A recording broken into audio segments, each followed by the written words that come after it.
My name is Yana. I'm taking part in the contest of Ukrainian-Canadian organization O.W.L, Open World Learning.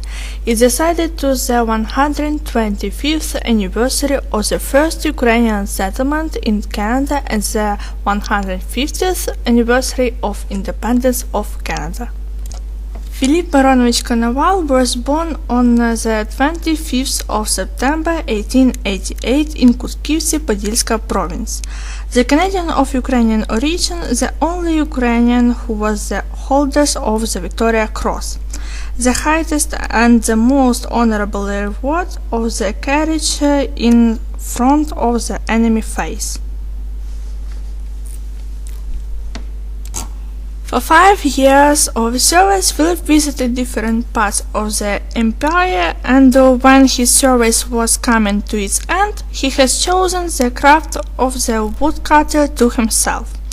At the beginning of 1913, he signs to the Canadian Timber Company, which enlists the woodcutters to the province of British Columbia to work at the objects of the forest industry.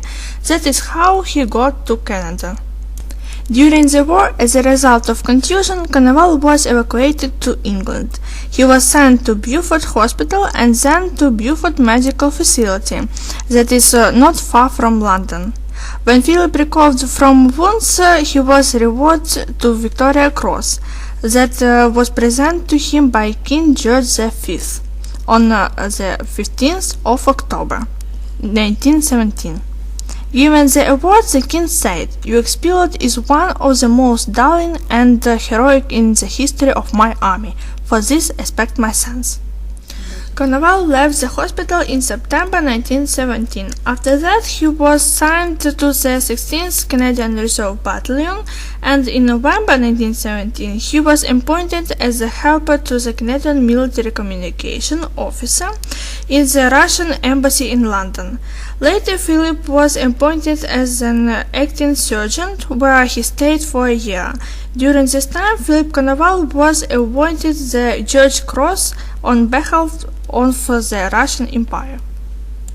Being dismissed out of armed forces with honors, Konoval tried to equip his after-war life.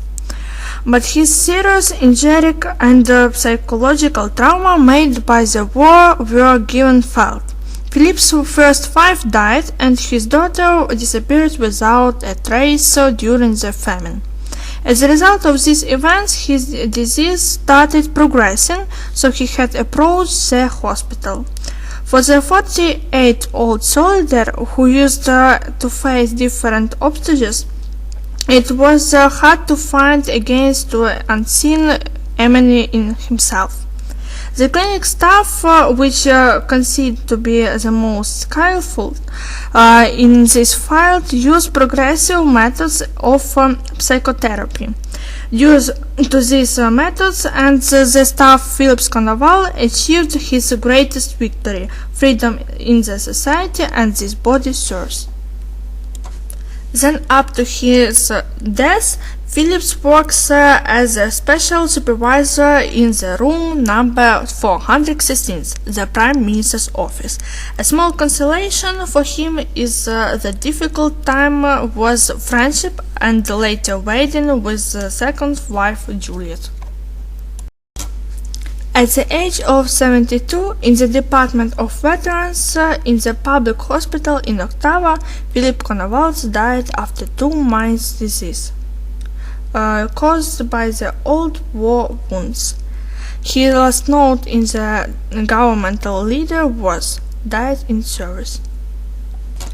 The simple and modest Ukrainian Canadian went through the very difficult way of life. Is memorized by his courage and stability for what he received recognition in society. Of course, his biggest achievement for him was the successful and happy life of his family. Philip had 2 families, the first in Ukraine, the second was Canadian with the Ukrainian spirit.